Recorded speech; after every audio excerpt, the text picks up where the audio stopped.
fica nas cordas, Moscano. Éder joga à direita. Em cima e embaixo. Esquivou-se o Moscano. Essa é a narração da última luta de um dos maiores ícones do boxe brasileiro. No dia 8 de outubro de 1976, no ginásio do Ibirapuera em São Paulo, Éder Joffre dava os últimos golpes de sua carreira e saía vitorioso do ringue para entrar para a história do esporte. Nessa sexta-feira, dia 8, completa-se 45 anos da última atuação de Éder pelo profissional. Então chega mais e vem relembrar um pouco da carreira e legado desse incrível atleta. Para falar sobre o assunto, entrevistamos José de Alvarenga Júnior, diretor do drama documentário sobre a vida de Joffre, 10 segundos para vencer, e Macares do Livramento, ex-pugilista campeão mundial em 1996. Eu sou Leonardo Vieira. Eu sou Guilherme Bento. E eu sou Pedro Fagundes, nós somos repórteres do Arquibancada e esse é mais um Fora da Caixa. E vale lembrar que devido à pandemia do coronavírus, os episódios do Fora da Caixa estão sendo gravados em casa e por isso pode haver interferências na qualidade do áudio. Sem mais delongas, vamos começar. Antes de Ayrton Senna e Pelé existia Éder Joffre, o Brasil teve Éder Joffre.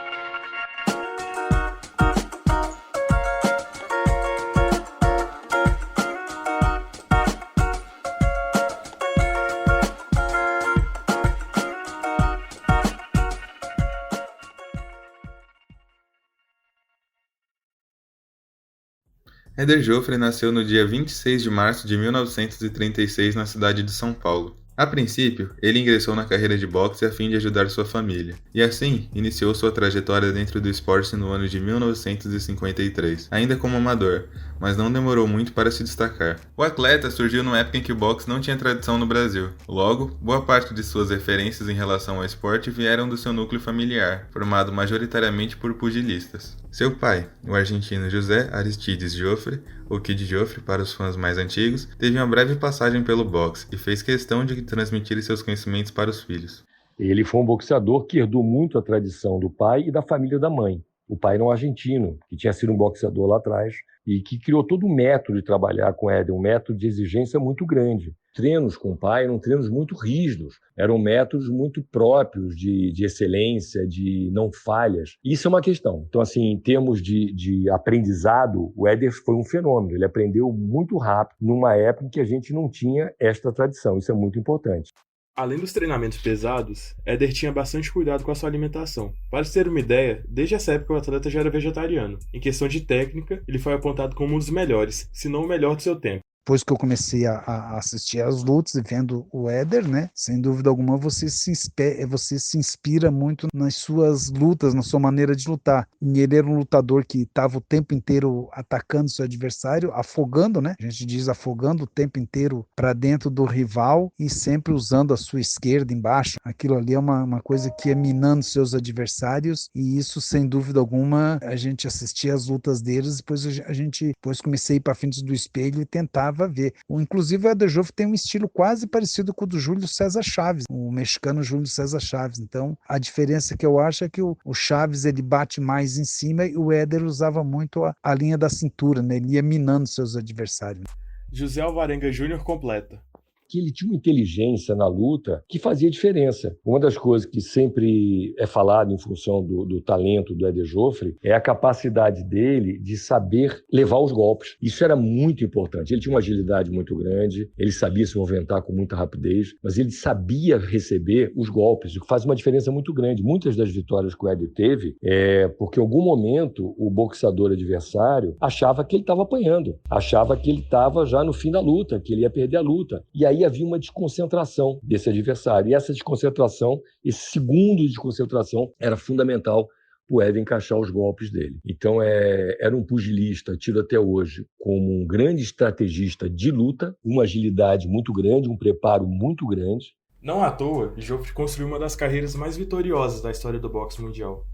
Em um período de 23 anos atuando como pugilista, Éder disputou um total de 81 lutas, em que acumulou 77 vitórias, sendo 58 por nocaute, além de 2 empates e somente 2 derrotas. Para além das vitórias, títulos são o que não faltam para preencher a prateleira dourada de Joffre. Não por acaso, ficou conhecido pelo apelido de Galo de Ouro, atribuído pelo escritor Benedito Rui Barbosa. O primeiro título mundial de Joffre na categoria peso galo veio no dia 18 de novembro de 1960, em Los Angeles, ao derrotar o mexicano Eloy Sanchez com um nocaute no sexto assalto. O bicampeonato mundial veio acompanhado de um recorde de bilheteria em eventos esportivos no Brasil. Tudo isso aconteceu em São Paulo, no ano de 1962, quando Joffre concedeu uma revanche a José Medel, valendo o título mundial. José havia sido uma pedra no sapato na campanha de Joffre pela conquista do cinturão, ao quase derrotar o nosso campeão. Éder Joffre seguiu invicto nos rings até o ano de 1965, quando enfrentou o japonês Fighting Harada, na cidade de Nagoya. A fatídica luta terminou na decisão controversa por parte da arbitragem, que concedeu ao dono da casa o título de campeão do mundo e pôs um ponto final na histórica invencibilidade do brasileiro. Após a derrota, Éder entrou num raro período de sua carreira, o de baixa. A polêmica queda para Fighting Harada no Japão mexeu com o ilustre Galo de Ouro. Tanto é que nas lutas seguintes, Joffre emplacou seu segundo e último empate da carreira, contra o estadunidense Manny Elias, e sua segunda derrota contra o Harada, numa revanche em Tóquio no ano de 1966. Em reação aos maus resultados,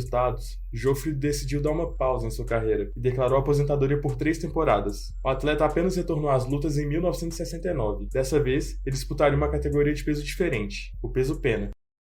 Ele retornar após esse tempo parado mostrou o que é Éder Joffre. Ficou praticamente 4 anos parado, voltou e reconquistou o título. Então mostrou quanto ele é fantástico, né? Então acho que é só isso, tem muito o que falar. Ele voltou e conquistou o título, ele mostrou que ele é o maior, é um dos maiores boxeadores de todos os tempos. 4 anos após seu retorno aos ringues, o atleta se sagrou novamente campeão mundial em 1973. A vitória veio contra o cubano naturalizado espanhol José Legra, em Brasília.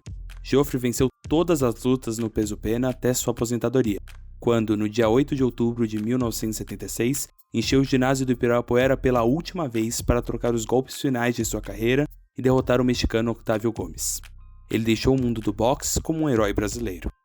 Antes de Ayrton Senna e Pelé, existia Éder Joffre. O Brasil teve Éder Joffre e a Maria Esther Bueno, os dois grandes ídolos do esporte brasileiro. Então o Éder Joffre, para mim, é um dos 4 maiores esportistas da história do país. Entre eles, Éder Joffre, Maria Esther Bueno, o Ayrton Senna e o Pelé, né? Então, o Éder Joffre, sem dúvida alguma, para nós do boxe, é um mito, né? Neste ano de 2021, Éder Joffre completou 85 anos. Atualmente, o lutador mora com sua filha, Andrea Joffre, e sofre com um quadro de encefalopatia traumática crônica, decorrente das inúmeras pancadas na cabeça que levou durante os anos de luta. Os primeiros sinais da doença surgiram com excessivo esquecimento das informações. Durante alguns anos, acreditou-se que Joffre possuía Alzheimer. Apenas em 2013 que o diagnóstico de encefalopatia foi dado. Então, ele passou a receber uma medicação mais adequada ao seu problema. A perda da memória, por outro lado, não atingiu seus sucessores no esporte. Pelo contrário, o legado deixado pelo ex-pugilista se eternizou na mente de quem frequenta os ringues. Dessa forma, Joffre passou a servir de referência para as gerações que o substituíram. O que eu posso dizer para nós boxeadores foi espetacular. O Éder fez com que o Brasil, o boxe brasileiro, fosse reconhecido mundialmente. E para o país, na época que ele foi campeão, o Éder Joffre era o maior atleta, acho que naquela época dele, né? Depois surgiu o Pelé e assim veio também a Maria Esther Bueno. Para o país, ele é importantíssimo. A gente que vai para fora, a gente vê a grandiosidade que é o Éder. O ex-atleta até hoje é lembrado pelas comissões de boxe mundo afora. Exemplo disso foi a sua inclusão no Hall da Fama do Boxe Mundial de 1992, na cidade de Canastota, nos Estados Unidos. Ele também foi eleito pelo Conselho Mundial de Boxe como o maior lutador do peso galo. E para quem achava que ainda era pouco, em 2002, a revista The Ring, a mais influente da modalidade, o apontou como o 9º maior boxeador dos últimos 50 anos. Ainda em 2021, Éder ganhará uma nova homenagem. Desta vez, será seu ingresso no Hall da Fama do boxe na Califórnia. Já no papel de ídolo, o ex-pugilista foi referência até para boxeadores como Mike Tyson, que, em entrevista, afirmou que assistia às gravações de Joffre para estudá-lo.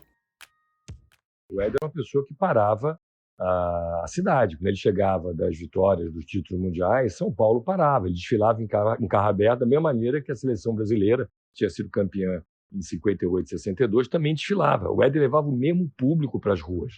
Isso era muito impressionante, era um grande ídolo. As lutas dele eram ouvidas no rádio como se fosse um espetáculo. A gente perdeu um pouco isso. Apesar de todo esse reconhecimento que Joffre recebe no exterior, o legado do nosso ex-pugilista enfrenta dificuldades para se manter vivo em nosso país. Com o tempo, todos os títulos, vitórias e nocautes, que uma vez já mobilizaram milhões de brasileiros, foram se diluindo e a memória foi envelhecendo. Quanto ao Brasil, o Brasil não reconhece nada, não reconhece nada. Eu vejo passando o aniversário do Éder Joffre, eu não vejo falando nada em imprensa, não vejo nada a imprensa brasileira falar disso. E muitos brasileiros também não reconhecem isso. Eu posso dizer uma coisa, se eu pegar o Éder Joffre e entrar num colégio que tem a juventude aí de 20 anos, até mesmo a universidade, muitos não sabem quem é Éder Joffre. Muitos não sabem a grandiosidade que ele é e o que ele representa para o nosso país. Hoje, o ícone que é sinônimo de perfeição na nobre arte vê seu legado num processo de esquecimento, cada vez mais restrito a quem é adepto à modalidade. O Brasil não é um país que tem uma memória grande, né? E a gente tem que pensar também que durante muito tempo o boxe brasileiro não teve substitutos à altura. Hoje ele tem alguns campeões de boxe brasileiros ganhando medalhas de ouro na Olimpíada, ou ganhando medalha de prata e fazendo uma carreira internacional. Mas no nível do Éder, a gente não teve mais ninguém. Então, acho que o Éder, em relação ao Brasil, ele está na falta de memória do brasileiro, a falta de memória do povo brasileiro, que é um povo muito imediato nas suas ideias, nos seus desejos, e também porque o boxe não conseguiu ter. A gente depois teve o Popó, tem uma opção de coisas, mas não chegou a ter o frenesi e a paixão que o Éder provocava nas pessoas, no público em geral. Em contrapartida a essa tendência, em 2018 foi lançado o filme 10 Segundos para Vencer, estrelado por Daniel Oliveira e dirigido por José Alvarenga Jr. O longa retrata a vida do ex-pugilista e busca transmitir a imagem do mito que esteve nativo entre as décadas de 50 e 70. É uma tentativa nobre de resgatar a memória de uma das mais belas e vitoriosas carreiras do esporte. Entretanto, a luta ainda permanece para a preservação do legado de um dos maiores esportistas brasileiros de todos os tempos. É o brilho eterno de um campeão sem lembranças. E hoje em dia, o Brasil continua a se destacar no boxe. Recentemente, o país conquistou o ouro nas Olimpíadas de Tóquio de 2020, com Herbert Conceição, feito que rendeu uma matéria para Jornalismo Júnior. Não deixe de conferir. Agradecemos a José Alvarenga Jr. e a Macares do Livramento que toparam conversar sobre esse assunto. E muito obrigado a você por acompanhar mais um Fora da Caixa. Não se esqueça de seguir a Jornalismo Júnior nas redes sociais e confira as playlists no Spotify.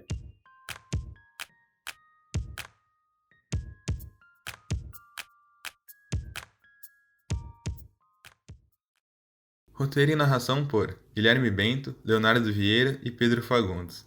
Edição por Antônio Miskey e Gabriel Gama. Direção por Beatriz Sardinha, Bruno Migliozzi, Gustavo Zanfer, Lucas Zacari e Nathani Cavalcante.